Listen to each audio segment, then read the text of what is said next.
तर इकडे बुलढाणा जिल्ह्यातील जामोद शहरात विसर्जन मिरवणुकीदरम्यान दगडफेक झाल्याची घटना घडली आहे। जामोद शहरात पोलिसांचा कडेकोट बंदोबस्त असून सध्या परिस्थिती नियंत्रणात आहे। तर 12 तासांपासून गणेश विसर्जन मिरवणूक थांबलेलीच आहे।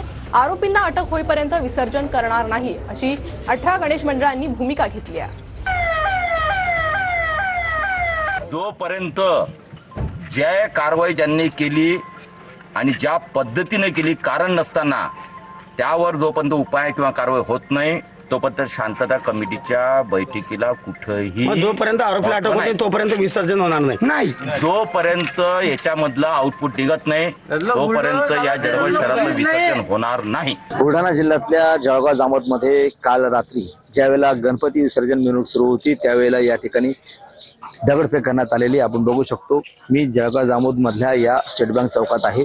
जवळपास वायली वेस असेल, स्टेट बँक चौक असेल, या परिसरामध्ये ज्यावेळेला गणपती विसर्जन मिरवणूक सुरू होती ती मिरवणूक सुरू असताना या ठिकाणी काही समाजकंटकाकडून या ठिकाणी दगडफेक करण्यात आली। त्यामुळे जळगाव जामोद परिसरामध्ये या ठिकाणी तणावाचे वातावरण निर्माण झालेले आहे। मात्र गणेश मंडळाकडनं ज्या लोकांनी ही जी घटना घडून आली त्यांच्यावरती कारवाई करावी आणि त्यांना अटक करावी त्यासाठी या ठिकाणी भूमिका घेतलेली आहे। आणि काल जवळपास 12 तासापासून या ठिकाणी गणपती विसर्जन मिरवणूक या ठिकाणी थांबलेली आहे। अद्यापही गणपतीचं विसर्जन या ठिकाणी करण्यात आलेलं नाही। दगडफेक झाली त्यावेळेला पोलिसांनी सुद्धा या ठिकाणी लाठीचार्ज करावा लागला। यामध्ये अनेक जण जखमी झालेले आहेत, अनेक गाड्यांची तोडफोड झालेली आहे, महिला सुद्धा या ठिकाणी जखमी आहेत। जोपर्यंत आरोपीवरती कारवाई होत नाही, त्यांना अटक होत नाही तोपर्यंत गणपती विसर्जन होणार नाही अशी भूमिका इथल्या या गणेश मंडळाने घेतलेली आहे। कॅमेरामन निलेश देशमुखसह गणेश सोळंकी, TV9 मराठी, जळगाव जामोद, बुलढाणा।